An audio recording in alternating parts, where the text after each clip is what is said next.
В машинно-тракторную станцию Углурыбского района прибыло 7 единиц сельхозтехники и прицепных агрегатов к ним.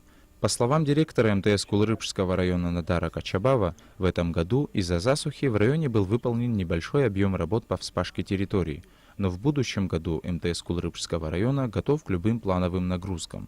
У нас 7 единиц, Кировец, КК-700 самый большой, и 6 единиц белорусов. Новая техника, хорошее оборудование, спасибо, благодаря правительству, Министерству сельского хозяйства нуждались, честно говоря, и механизаторы, они готовы всегда работать. Сельхозтехника также была доставлена и в машинно-технологическую станцию Галского района.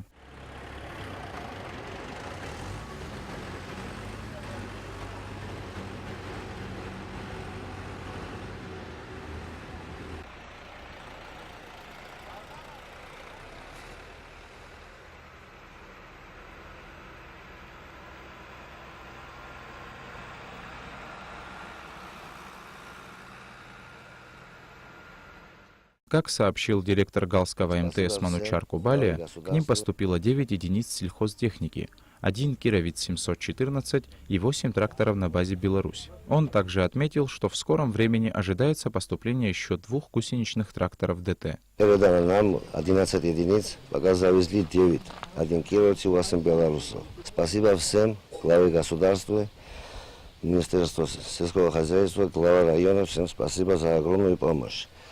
Мы готовы на следующий год, очень огромные техники, на пахоту, на посев, полностью будем готовы к сезону. Несомненно, для тех, кто трудится в сельском хозяйстве, применение новой сельхозтехники будет иметь особое значение. В будущем году районы будут в полном объеме готовы к пахотным работам, а также лечению растений на малых и больших территориях. Саид Джарсаля, Михаил Братухин, Абхазское телевидение.